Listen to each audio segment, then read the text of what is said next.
राजे राजा राम जी, संग तो है सिया महारानी। राजगद्दी श्री राजे राजा राम जी, संग तो है सिया महारानी।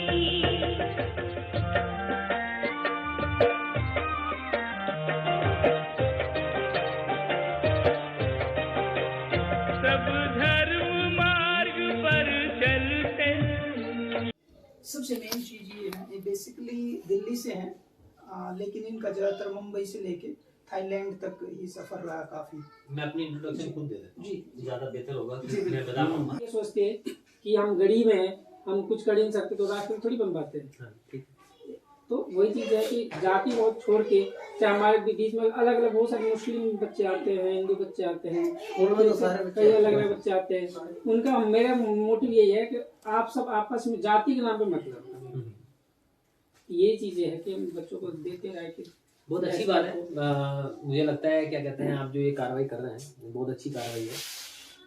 मैं तो ये कह रहा हूँ कि अब आने वाले समय में ना अपने बच्चों को हम बहुत ज़्यादा, कई बार मैंने कई जगह पर गया हूँ तो थोड़ा सा देखा, बचपन से ही उनको पहले अपना पास्ट बताया जाता है। पास्ट बताने के बाद थोड़ा सा ऐसा रहता है कि जैसे है ना कि भाई कोई चीज़ है, भाई तू विस्की मत पियो, बचपन से किसी को बोल रहे हैं ना मत पियो मत पियो, वो बच्चा कहेगा यार एक बार पी के देखो मुझे है क्या नहीं है भाई, फिर तो पीनी है मुझे। तो मुझे उस माइंड सेट से निकालना है कि इस नाम की चीज, जाति, धर्म और ये जो जिसके नीचे उनको सप्रेस किया गया वो एग्जिस्ट ही नहीं करता, है ही नहीं है। वो कैसे दिमाग से निकलेगा, क्योंकि बच्चा फिर भी बड़ा हो रहा है ना। आपको ये समझिए, अगर कोई बच्चा बुद्धिस्ट है या दलित है, जो जिसे कहा गया सो कॉल्ड, अब वो जब वो बड़ा हो रहा है तो वो उसी माइंडसेट के साथ बड़ा हो रहा है कि मैं एक ऐसे परिवार से बिलोंग करता हूँ, लेकिन मुझे अपने हक के लिए लड़ना और मेरे साथ बड़ी सारी चीजें, लेकिन उसका माइंडसेट आपने वो डाल दिया, उस माइंडसेट से ही निकालना उसे, वो है ही नहीं है, एग्जिस्ट ही नहीं करता, इट्स नथिंग लाइक दैट। वो बच्चे को होना चाहिए ये क्या बात करे मुझे समझ नहीं आई, ना कि उसे पता हो कि भाई ऐसा हुआ, वो ऐसा होना चाहिए उसको पता ही नहीं। हमें सारे जो बेनिफिट है वो मिलने चाहिए, उसके हकदार है।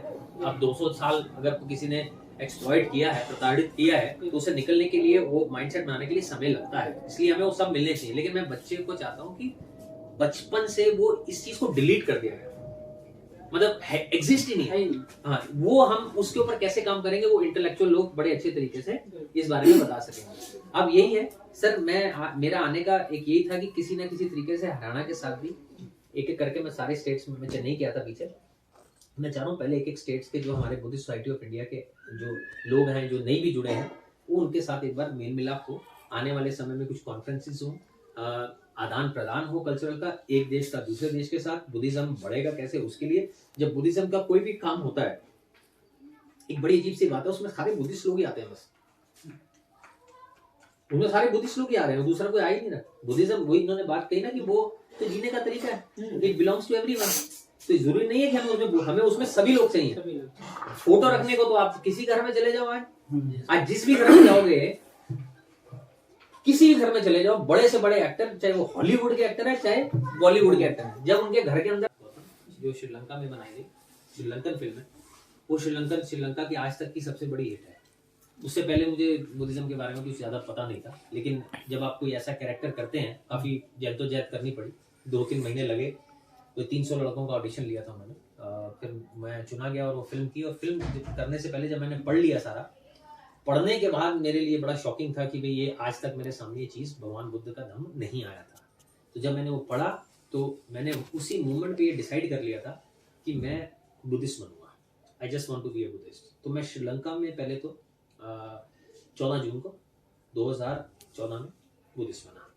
वो बुद्धिस्ट बनने के बाद प्रॉपर प्रक्रिया से श्रीलंका में, मैं इंडिया से ज़्यादा प्रसिद्ध श्रीलंका में, क्योंकि वहाँ की फिल्म थी, तो बड़ा अच्छा सब कुछ लाइव दिखाया गया, बड़े अच्छे तरीके से बुद्धिस्ट बना। और वहाँ पर मैंने सोच लिया था कि मुझे बुद्धिज्म का प्रोपोगेशन करना है, कि बुद्धिज्म के बारे में, धम्म के बारे में, सिद्धार्थ के बारे में भी लोगों को बताना है।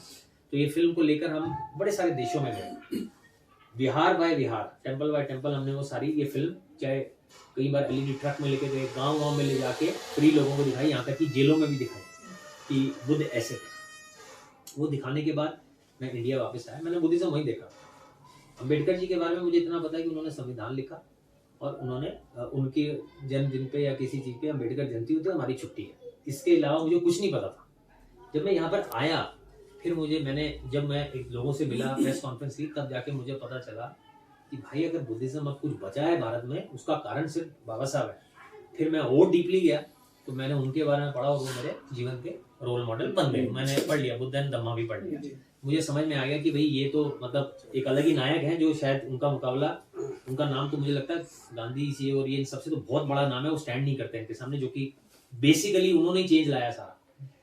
तो फिर मैंने ये सोच लिया कि भारत में कम क्यों है, क्योंकि मैं जिन भी जगहों पे गया हूँ, यूनाइटेड नेशंस जो पीस कीपिंग फोर्स है साउथ ईस्ट एशिया की, उसका भी मैं ब्रांड एम्बेसडर हूँ। टाइटल मेरे पास बहुत सारे हैं, मतलब कई मोरालिटी पीस में डॉक्टरेट मिला, वो टाइटल नहीं गिनाते।